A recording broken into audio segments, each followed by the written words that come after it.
Hello and welcome back, and today we are continuing our look at Plex Media Server, and today is the turn of the new TVS 872X. Now I use the word new, let's be completely upfront here. This is a kind of refreshed version of a very popular NAS in Plex. Originally the TVS 872XT, that Thunderbolt 8-bay NAS had 16 gig of memory, it had a Thunderbolt connection available, and it utilized an Intel i5-8100T, which is a 6-core 3.1 GHz processor. Now this version, the 72X, arrives with a quad-core i3 processor, that's 4-core at 3.1 GHz per core. It also has 8 gig of memory inside, and it runs on a ZFS based file system, QUTS Hero. We're going to be utilizing Plex today, and in this test we're going to be using the same files that we've used in previous videos. And ultimately, this video is hopefully going to answer one of 3 questions, or hopefully all of them. The first question being, one, can this device compete with the likes of the i5 that came before? Because although both of these CPUs have got embedded graphics, HD 630, and that's 4K 1080p and more, it has to be said that with fewer cores and arriving with half the memory, does that reduce its overall performance at the higher end of 4K performance? In theory, in previous tests with this device, the i5 version of this processor smashed through the majority of our testing regimen. But in today's video, it'll be interesting to see how well it fares. And the other question is, of course, is this worth the money? This is not a cheap NAS, knocking around for about $1,700. It will make a dent on your pocket, and of course, is this a suitable alternative to the XT? Those are our main questions. Is it going to do the job? Is it worth the money? Or should you spend another $300 to $500 NECA, depending on where you are in the world, and get the 872 XT? So throughout this video, I'm going to be using my laptop here. I'm going to be using OBS, the screen recording software right here. But I will highlight that in some instances when I run multiple Plex windows simultaneously, I'm going to try to keep it all within the single window. Unfortunately, because we want to conduct this test with as much information on screen as possible, on the right there we've got bandwidth, CPU and memory, the result's going to be that the fans on this laptop are going to ramp up, and you can probably already hear the fans there in the background throughout this video as they ramp up with the GPU. So I apologise in advance, and I'll try and remove as much as I can in post. But for now, let's crack straight on with these tests. We're going to be doing the usual test that we do, video files, the ones that we've tested to keep things nice and uniform as possible. But I will add that later on in the video, the biggest files are of course going to be those Jellyfish files, which range from as little as just 10 megs for the early stuff all the way up to a 1.4 gigabyte 30-second test file. A number of you will always say, why do I use these same files? Why don't I just use a high-end movie and then get it all in those versions? Well, nice and simple, it's not that easy to find one file that is the same length and the same actual type across all of these different formats, ranging from H.265 and 264, including 10-bit HDR, all the way up there to 4K, all these different megabits per second. So the reason I use these 30-second test files is simply that, for uniformity for each of the different testing regimens. So let's go ahead and begin our test. We're going straight into Plex Media Server there, and of course the first test we always run is the movie The Matrix. We've kept things muted because the YouTube bots, the copyright bots, will kick up a stink. I don't know if you guys heard about the new Matrix movie that's hopefully coming out relatively soon. It is going to have Keanu in it, and it's going to have Carrie-Anne Moss in it, so I'll be honest, quite chuffed. But for now, let's go ahead and fire straight ahead with our test. This is a nice, easy-going file, this one. This is a 720p HD file at 0.7 megabits per second. Nice and straightforward. We can have a look at all of the different versions that we can flick between there, and we will go between them in just a moment. But for now, you'll be able to see that the movie's played immediately. We are conducting this over the network. This is an internet connectivity. We can go ahead, flick between, instantaneous pickup there. And if we look on the right-hand side of the screen, we can see that the movie's playing, but CPU and memory utilization, nice and straightforward there. The system memory consumption, it is worth highlighting because we're using ext4. In the background on this NAS, we do have a few other processes running. I think perhaps for the sake of fairness, I should kill some of those. If I go into the App Center there, I believe I am running an Ubuntu VM, so we should go ahead and kill that. And it's a very unsafe way I've done it there. I do not recommend you all do it that way. But for the sake of this test, I'm going to go ahead and just quickly kill off those processes there in the background. So that should hopefully free up a good old chunk of memory for us to play with there for the rest of our video. Go back there, we've also got the resource monitor. We can have a quick look. Let's double check just how much memory we're freeing up there. Yeah, we've freed up a crap load of memory there. So let's go right back to the movie there. That purple line should start to dip down a little lower for us. But again, as we can see, in its original resolution, this file is playing absolutely fine. So what we're going to do now is start committing some transcoding. And again, a few of you in my previous videos have queried why a person would transcode, why not watch it in the best possible version? Well, nice and simple.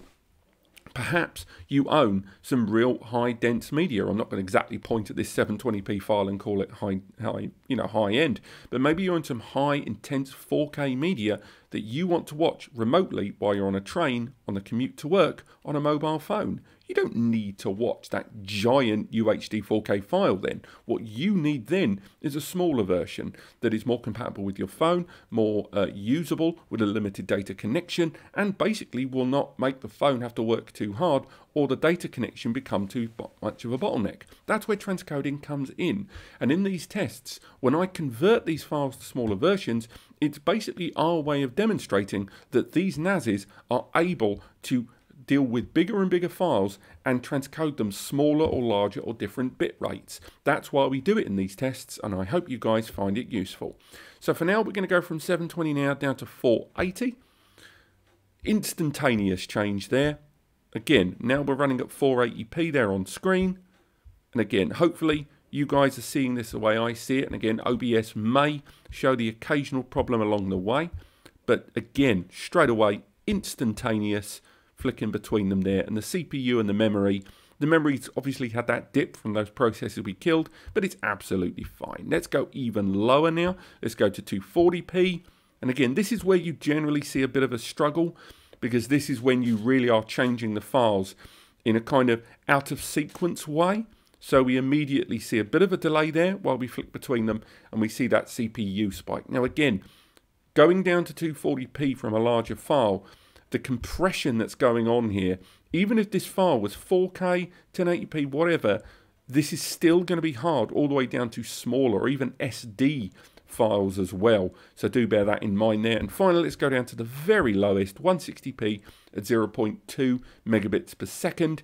And again, the bit rate there, the frames per second, the pixelization, this is a file that is only going to look good in a completely tiny window there, but at least we're still able to flick between them and the transcodings work. Let's go back to the original version, flick back to the original quality, wallop, and there we are. Bang, no slowdown. That is lovely to see.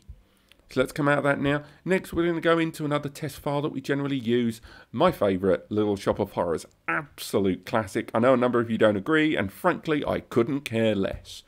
Let's go ahead and click play on this absolute winner of a film. So again, this is the 1080p file, 1.9 megabits per second. Nice and straightforward. And again, if you own a lot of HD media, and it's HD media from within the last 10 years, you know, when LCD and some of those original plasma TVs really took to the market, a lot of your media is going to be in this version. So you can flick nice and quick all the way through, wallop, wallop, wallop.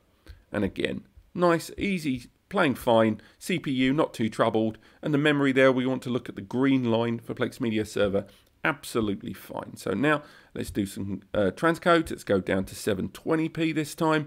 We're going to go 720p high, so high quality 720, and again, instantaneous change there. Flicking along, movie's running absolutely fine.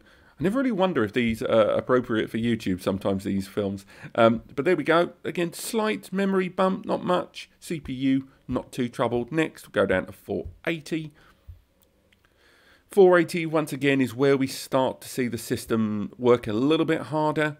And again, fraction of a delay as we zip along into the movie back and forth. Again, a little bit more of a delay there. I don't think the system is enjoying my flicking back and forth on this. I think there, we're just waiting for it to buffer. Hopefully it will catch up and it will sort itself out. But no, it looks like we may have hit a bit of a bump in the road there. Let's go ahead and go back to another section. Again, our flicking back and forth, it seems like this system did not like me doing that. So let's go down now to 240p. I just managed to play there, and again, it's doing the caching there. So again, we might let it off on that previous instance there, but what we're going to do is do a couple more skips forward. Have a little look. It's still managing to deal with that, but let's give that 480p another try. See if it can redeem itself. So let's have a look. We're seeing it there. We're playing. It's flick along. And no one would flick along media in this manner, so we have to give it a little bit of the benefit of the doubt. But it seemingly is running pretty well there as we flick between back and forth. So next we can go down to the lowest. Let's go down to 140p there.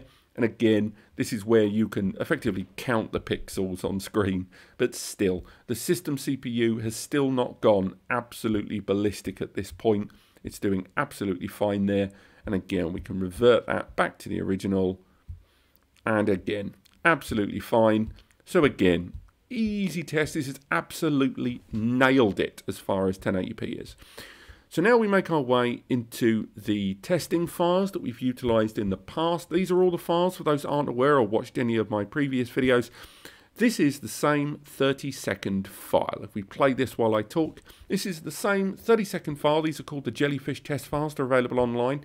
And in these files, these pretty much cover everything in 1080p and 4K in the most modern sense. There's one file which I refer to as the killer, the 400 megabits per second 4K file that we always test at the end. And I have hopes for this machine tackling that file. Very few NASes have been able to play that file without any degree of problems. But this is effectively the file. I've just played that 30-second file, and that's a 3 megabits per second 1080p file. Now bear in mind, and it says there on screen, this is an H.264 file. The reason that's significant is H.264, excuse me, H.264 is the easiest of the compression techniques in terms of support on the hardware. In terms of H.265, the better compression technique, otherwise known as HEVC, highly efficient video codec, and HEVC 10-bit media or HDR, these have slight pattern problems with a lot of media players, and consequently, when we try to play that same file, because look, that's 30 second, still a 3 megabits per second HEVC, this is what's going to happen. It will immediately convert the file. It's not able to play the file in its original format because it doesn't have the H.265 pattern approval license, or HEVC. So throughout this test, bear in mind that the H.265 files, or HEVC files as they're more commonly known, are the ones that are going to struggle the most. These are the files where the system is going to have to automatically convert them, and you can see there from the bump in the road, it's something the system, even if it has to play it natively, will suffer from. Whereas an H.264 will play organically and easily. If we go real high, we can go up to H.264 here as a 100 megabit 1080p file, and we can let the system play the file. It's going to cache it nice and easy. We can have a look at the CPU utilization there. And as you can see, this is a particularly dense H.264 file at 100 megabit. So while it does that, we can make our way back into File Station. And again, the difference between that first file that we played, that was 10 megabytes. And then if we go up here, that's now jumped up to 350 megabytes. So 35 times the size of the original file. Going back in, because it's paused, because we've looked away from it, the system handles it fine. So this time, let's come out of it. Let's play it again. And this time, we're going to play with some transcoding. We're going to bring it down from 1080p into 720p. And this is where we're going to start to see the system have to work a little harder. Those spikes are going to get bigger, but it still manages to play the file. And as you can see from the slightly darker orange line, it's managed to cache the file ahead successfully and quite easily. Although I'm not 100% certain about this little bump in the road here, whether this is going to be able to continue beyond that point. I'm assuming not. But let's have a little look, because it's choosing not to buffer that file. it's going to come out of it there, and it's going to, no, it completely carried on. So let's try again. We're going to carry on with the 100 megabit file, but this time we're going to try the 100 megabit in HEVC. So again, H.265 type file. In terms of size, as you can see, both the H.264 and 265 files are pretty much the same size. There's barely anything between them. There's about 2.5 meg in size difference between them. But again, let's go straight back in and play that file and transcode that file, the key difference there. Because it's automatically compressing, but now we're going to ask it to transcode that file down to 720p. And this is where we're going to start to see the buffering slow down. We're going to start to see that CPU spike a little bit more, but it still managed to do it. So now we're going to do that again, but this time we're going to go a little deeper down the rabbit hole. Let's go for 480p, that one that really has been a lot of the stumbling block a lot of early times during these tests. Again, managed to do it absolutely fine, and we're seeing the performance there on the right hand side of the screen. Not too shabby overall there. Let's have a little look. Are we still getting movement there? Yep, it's still carrying on quite neatly. So now let's again rewind all the way back. This time we're going to go into something even smaller. So we're going to go to some of the other middling troublesome ones, 240p. This is a big old compression for this file, but it still managed to hit the file pretty darn good. It's gone through there. This i3 is still standing up. It's worth highlighting that the 8100T i3 file that CPU inside this system was featured in the 6-bay model of this series in XT, and the 4-bay most recently now utilizes this CPU as well. 160p. Again, it's carrying on, but it still managed to play the file. So again, it's done well at the 1080p files. All of those 1080p's in my mind have played fine, and now we can go into the 4K selection of files here.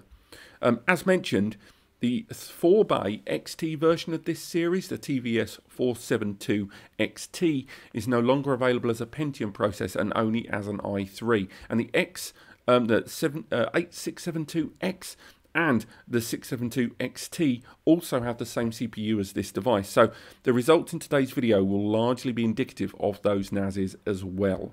But for now, let's go ahead and look at the 120 megabits per second 4K UHD H.264. This file should play absolutely fine. Just before we play it, we can see the size difference there. It's now graduated from 350 megs now into the 400, 420, 430. Looking forward to that 1.4 gig file there. We can go ahead and play that file and see how it does. And again, H.264, so it can play in its original format, but we are going to see a struggle. Bear in mind, of course, that the NAS we're using here is still an i3. It's a powerful little NAS there, but even here we're seeing the buffering has stopped. So again, we're going to give the system one chance. We're going to redo this test in a moment, but that's not a good sign, the fact that the NAS has stumbled at this hurdle, which is a real shame. So let's come out there and try to play it a second time. I'm going to leave it there, do its thing. Let's see what the buffering's going to do. And yet once again, the buffering has ceased at 0.04. Now that's odd, given this is an H.264 file, and this i3 CPU should not be having difficulty with this file. And we can see the CPU has given it the old college try, but it has ceased. So now let's go ahead and convert this into something else. Let's bring it down to a 1080p file now. So again, we'll bring it down to a 10 megabits per second 1080p file. And now apparently it's absolutely fine to play. But a lot of you are not going to want to downsize your 4K down to 1080p. So I think this is the first real strike against this NAS so far during our Plex testing. If we go ahead and play that, get that file down to 720p. Let's have a look and see how it reacts. It's buffered. Yep, it's going to do it absolutely fine. Finally, let's go down to 240p. So again, we are now changing a 4K file down to 240p. And it's still buffering it. A little slower, of course, but it's still managing to buffer it. Let's start at the beginning. And finally, let's go down to that pathetic 160p throughout this. And it's managing to do it a little bit of a struggle. We're still seeing bumps in the road. Normally by now, with a lot of the NAS systems that we've tested here on the channel, these spikes would be up here around 80 to 100% at this point. So this is an expensive NAS, but in terms of Plex Media Server, it's definitely giving quite a lot for us to play with. So now we're going to look at a 10-bit file. We're going to look at the 10-bit HDR, which is Hevc, and that's a UHD 4K file at 120 megabits. Okay, so let's go ahead, play that file. It's going to automatically convert. We're seeing the buffering. The buffering has slowed at 7 seconds, which is rather odd. And again, it's done it a second time there. We will give it a second chance in a moment. We do have hardware transcoding enabled on this CPU right now.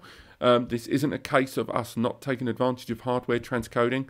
On this server, we have enabled it. If we go into the transcoder settings here, you can see that we've selected Make My CPU Hurt. We've done all of the background transcoding options as well. So those are all set up for us there. Let's try that file again, but this time we're going to force the system to transcode down to 1080 for us here. So we're going to go down to 1080p HD file, leave it there. And again, seemingly absolutely fine, but I know a number of you are still not going to be hugely impressed that this system has required you to downgrade your 4K to 1080p in order to play it natively, which again, kind of defeats the object of having a larger 4K media selection. So again, we can knock down to 240p for the hell of it. We know it's going to do it because it's done it previously. I say that. Oh no, it is doing it. Just needed a little bit more time to play with, and we're seeing that spike there. The embedded graphics is certainly doing its job on this NAS for this media testing. So let's come out of that there. Now we're going to get into the biggest ones.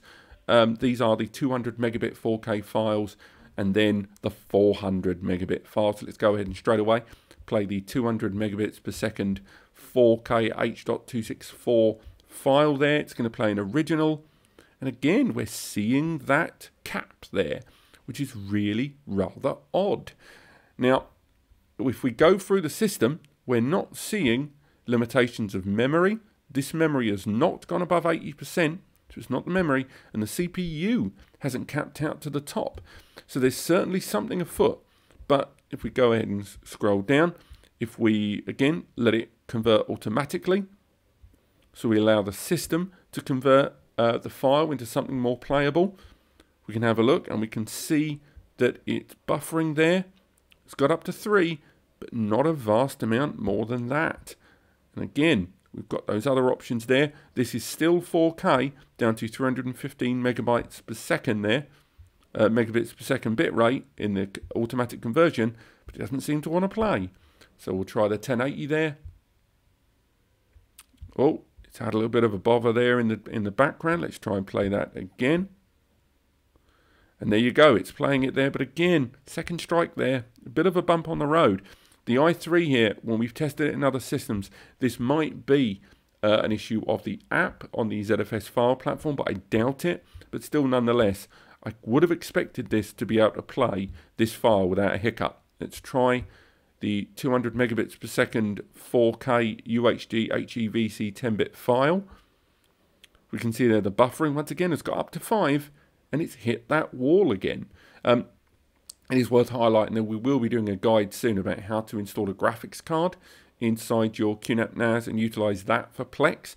I'm probably going to use this NAS. I think it's a very good example to show off the NAS choosing between utilizing the embedded graphics, the hardware transcoding engine, or utilizing the graphics card. But as you see, it still kicked us out there. So now we're going to go for that biggest file there and see how it fares with that one. This is by far the biggest file on the whole system, a 400 megabits per second 4K Hevc 10-bit file. As we zoom in there, we can see that the caching has started, but again, we're going up to 1 second there, and the CPU, obviously this is by far the biggest file, and almost no one has movie media at this scale. It's worth highlighting. If we make our way back here, you can see that this file, 400 megabits per second 4K file, is 1.4 gigabytes in size for 30 seconds of footage. That is a lot to be dealing with. We're seeing the caching work, we're seeing the system buffer that file, and we're seeing CPU utilization go absolutely ballistic there. But I don't think caching is going to outpace playback, as you can see there. So I'm not going to say that this system has successfully played back that file. It would have played it eventually, and if it had had more of a run-up, perhaps. But if we reset that down there, and this time we convert it automatically, in fact. Let's see what this system thinks is a suitable conversion for automatic conversion on this system. Right, so let's restart the file to play it safe before it can redo a lot of that. So we can see convert automatically. We can see that little breather, that CPU spike was most certainly being utilized, was caused by Plex. And we're seeing it taking that run up once again as CPU is spiked up to the top. But I think perhaps our back and forth did confuse the system the tiniest bit. Again, it's the automated conversion, the recommended conversion based on hardware. This seems to be saying it should go at 1080p, which again, for me, means it failed the transcoding test there, and it's certainly not playing back natively in a way that I'd like. It's still a very good NAS, but that i3 isn't quite good enough for these files currently, and I do think the i5, when we tested that unit in the past, the 872XT, there's a reason why the XT with its i5 16 gig of memory model was the one that I recommended as the best Plex NAS for at least a couple of years on the trot, at least until the 88X came onto the market. But this has been my testing of the TVS 872X for Plex Media Server. Personally, I still think this is a pretty good NAS, perhaps a little expensive, to say the least, at around 1700 Nika at time of recording for a Plex Media Server NAS, given that the 872XT for just a few £100 more can do more as well with its 6 cores bashing through. But otherwise, thank you so much for watching. If you've enjoyed this video, click like. If you want to learn more about Plex Media Server testing or lots of my videos on this, go into the description and find the links to them, find the playlist or subscribe to the channel. And of course, if you are looking for a network attached storage device as your Plex Media Server of choice, and you don't know where to start, you don't know what to get for your budget, you're thinking, oh, this seems okay, but it's near enough 1500, 2 grand, I've only got 500 Nika to spend, use the free advice section at NAS Compares in the description. It's manned by myself, Eddie the Web Guy. We're 2 humans giving free advice. We're not going to charge you, there's no donation needed, we don't keep your emails, it's literally go down there, ask us what you need, we'll let you know. It might take us an extra day or so because, you know, we've got busy lives, but we will reply. Thank you so much for watching, and I'll see you next time.